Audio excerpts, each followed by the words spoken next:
warahmatullahi wabarakatuh. Perkenalkan, saya Desi Nurul Fatimah dengan akhiran NIM 89 akan menceritakan sebuah dongeng yang berjudul Pangeran Pandegelang dan Putri Cadasari dari Kabupaten Pandegelang, Banten.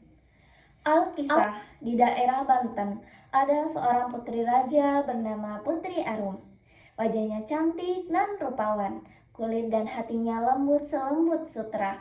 Tidak mengherankan jika banyak pangeran yang ingin menjadikannya sebagai permaisuri. Dari sekian banyak pangeran, terdapat 2 orang pangeran yang ingin menjalin kasih dengan sang putri. Kedua pangeran tersebut adalah Pangeran Saibaguslana dan Pangeran Cunihin. Mereka teman seperguruan, namun memiliki sifat yang berbeda. Sesuai dengan nama mereka, kata Saibaguslana dalam bahasa Sunda berarti laki-laki yang baik hati, sedangkan Cunihin berarti laki-laki yang suka menggoda wanita. Mengetahui perwatakan kedua pangeran tersebut, maka Putri Arum memilih Pangeran Saibaguslana sebagai kekasihnya. Rupanya, Pangeran Cunihin tidak rela menerima kenyataan tersebut. Secara diam-diam, ia iri hati dan dendam terhadap Pangeran Saibaguslana, sehingga timbullah niatnya untuk mencuri ilmu dan kesaktian Pangeran Saibaguslana agar dapat merebut Putri Arum. Alhasil, Pangeran Cunihin berhasil melaksanakan niatnya. Dengan kesaktian tersebut, ia kemudian mengubah wajah Pangeran Saibaguslana menjadi seorang laki-laki tua yang berkulit hitam dan legam. Sementara itu, Pangeran Saibaguslana yang sudah tidak berdaya datang menghadap kepada gurunya untuk meminta petunjuk. Ia pun disarankan oleh gurunya untuk membuat sebuah gelang besar yang bisa dilewati oleh manusia.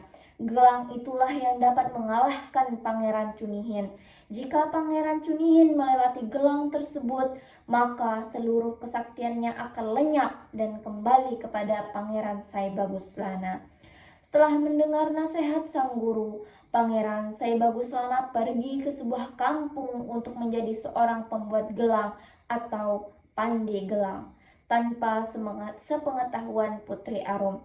Sejak itulah ia pun dipanggil dengan nama Pandegelang. Penduduk setempat akrab memanggilnya Ki Pandi. Suatu hari ketika melintas di Bukit Manggis, Pandegelang melihat seorang gadis cantik duduk termenung seorang diri. Rupanya gadis itu tidak asing lagi baginya. Ia adalah Putri Arum yang sedang bersedih karena tidak ingin menikah dengan Pangeran Cunihin yang terkenal kejam dan bengis itu. Meskipun ia tahu gadis itu kekasihnya, Pangeran Saibaguslana tidak ingin membongkar penyamarannya agar sang kekasih tidak bertambah sedih. Sampurasun, sapa Pandegelang. Rampes, jawab sang putri dengan terkejut. Maaf, jika hamba telah mengejutkan Tuan Putri, kata Pandegelang seraya memberi hormat. Sang putri tidak segera menjawab. Ia hanya terpaku mengamati lelaki yang belum dikenalnya itu. Meskipun wajah lelaki yang berkulit legam itu tampak kusam, sang putri yakin bahwa orang itu berwatak baik. Ia mengumpamakan lelaki itu bagaikan buah manggis. Walaupun hitam dan pahit kulitnya, tetapi putih dan manis buahnya. Dengan keyakinan itu, sang putri tidak segan untuk menjawab sapaan lelaki setengah baya itu. Maaf, Aki siapa dan berasal dari mana? Tanya sang putri. Nama hamba Pandegelang. Orang-orang memanggil hamba Ki Pandi. Jawab lelaki itu. Maaf Tuan Putri, sekiranya hamba boleh tahu mengapa Tuan Putri tampak gundah gulana? Tanyanya. Sang putri kembali terdiam sambil meneteskan air mata. Ia ingin menceritakan kegundahan hatinya, namun sungguh berat untuk mengungkapkannya. Sang putri merasa bahwa tidak ada gunanya menceritakan masalah kepada orang lain, karena tak seorang pun yang dapat membantunya. Oh, maaf jika pertanyaan hamba tadi telah menyinggung perasaan Tuan Putri, ucap Ki Pandi seraya hendak berlalu. Ketika Pandegelang akan meninggalkan tempat itu, sang putri mencegah langkahnya. Tunggu, jangan pergi dulu Ki, cegah Putri Arum. Baiklah Ki, saya akan bercerita, tetapi sekedar untuk menghilangkan rasa penasaran Ki Pande. Selama ini saya tidak pernah menceritakan masalah ini kepada orang lain, karena hanya akan sia-sia belaka, kata sang putri. Mengapa Tuan Putri berkata demikian? Tanya Pandeglang.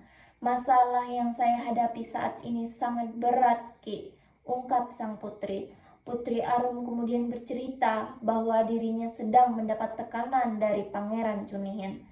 Saya sangatlah sedih, Ki, karena Pangeran Cunihin memaksa saya untuk menjadi istrinya. Meskipun ia tampan, tetapi saya tidak menyukai wataknya yang bengis dan kejam. Namun, saya tidak berdaya untuk menghadapinya karena ia sangat berkuasa dan sakti mandraguna, ungkap Putri Arum. Sejenak, Pandeglang tertegun. Hatinya sangat geram mendengar sikap dan perilaku Pangeran Cunihin yang semakin menjadi-jadi.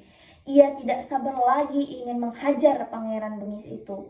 Meski demikian, ia tetap berusaha menyembunyikan amarah dan mencoba untuk menenangkan hati kekasihnya itu. Hamba turut bersedih, Tuan Putri, ucap Pandeglang berlinang air mata. Terima kasih Ki atas keprihatinannya. Tadinya saya mengira wangsit yang saya terima benar adanya, ungkap Putri Arum. Maaf, Tuan Putri, wangsit apa yang Tuan Putri maksud? Tanya Pandeglang. Menurut wangsit yang saya terima melalui mimpi bahwa saya harus menenangkan diri di bukit ini, kelak akan ada seorang pangeran yang baik hati dan sakti mandraguna yang datang untuk menolong saya. Namun harapan itu hampir sirna. Sudah sekian lama saya menanti kedatangan penolong itu, namun tak kunjung tiba. Padahal 3 hari lagi Pangeran Cunihin akan datang untuk memaksa saya menikah dengannya, keluh Putri Arum. Pandeglang kembali tertegun. Ia menyadari bahwa dewa penolong yang dimaksud sang putri adalah dirinya. Maaf, Tuan Putri, kalau boleh hamba menyarankan, sebaiknya Tuan Putri menerima keinginan Pangeran Cunihin itu, ujar Pandeglang. Mulanya sang putri menolak saran itu karena bagaimana mungkin ia bisa menikah dengan Pangeran Cunihin yang sangat dibencinya itu. Namun setelah lelaki itu menjelaskan bahwa sang putri tidak menerimanya begitu saja tetapi dengan syarat yang berat, akhirnya sang putri mau menerima saran itu. Syarat tersebut adalah Pangeran Cunihin harus melubangi sebuah batu keramat hingga bisa dilalui oleh manusia. Selain itu, batu keramat itu harus diletakkan di sekitar pantai sebelum dilubangi. Untuk menyelesaikan pekerjaan tersebut memerlukan waktu 3 hari. Dengan demikian, tentu saja setengah dari kesaktian Pangeran Cunihin akan hilang. Lalu, bagaimana selanjutnya, Ki? Tanya Putri Arum setelah mendengar penjelasan itu. Tuan Putri tidak usah khawatir, urusan selanjutnya serahkan kepada hamba, ujar Pandeglang. Mendengar seluruh penjelasan Pandeglang, maka semakin yakinlah sang putri untuk menerima saran tersebut. Setelah itu, Pandeglang kemudian mengajak Putri Arum ke tempat tinggalnya untuk mengatur siasat. Perjalanan menuju ke tempat tinggal Pandeglang ternyata cukup jauh dan melelahkan, sehingga membuat Putri Arum jatuh pingsan di atas sebuah batu cadas saat akan tiba di kampung Pandeglang. Mengetahui hal itu, penduduk kampung segera membantu Pandeglang membawa Putri Arum ke salah satu rumah penduduk yang terdekat. Mereka pun merawat sang putri dengan penuh kasih sayang. Menurut tetua kampung, sang putri akan segera pulih jika ia meminum air gunung yang memancar melalui batu cadas itu. Alhasil, setelah meminum air dari batu cadas tersebut, Putri Arum kembali sehat. Sejak itulah penduduk kampung memanggil Putri Arum dengan sebutan Putri Cadasari. Setelah itu, sang putri segera mengatur siasat bersama Pandeglang untuk mengelabui Pangeran Cunihin. Keesokan harinya, Putri Cadasari kembali ke istana dengan diantar oleh beberapa penduduk kampung. Sementara itu, Pandeglang sibuk membuat sebuah gelang besar untuk dikalungkan pada batu keramat.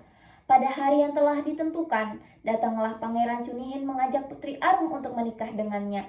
Putri Arum pun mengajukan syarat sebagaimana yang disarankan oleh Pandeglang. Kamu boleh menikahiku, tapi dengan syarat kamu harus membawa batu cadas ke pantai lalu melubanginya.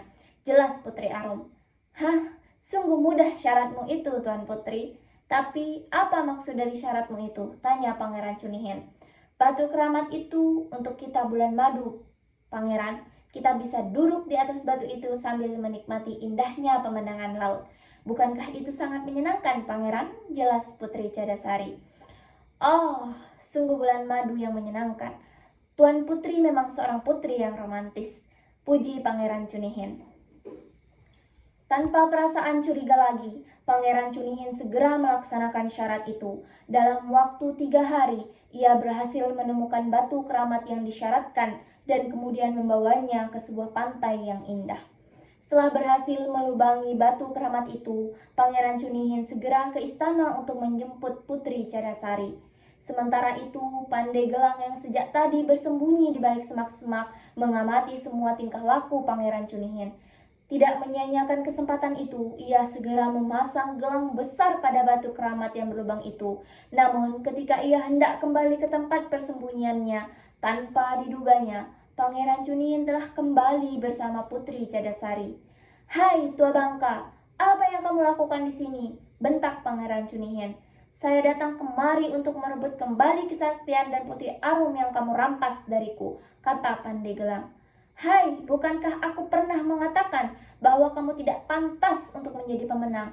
Lihatlah, sang putri telah menjadi milikku untuk selamanya. Hahaha, ujar Pangeran Cunihin seraya tertawa terbahak-bahak.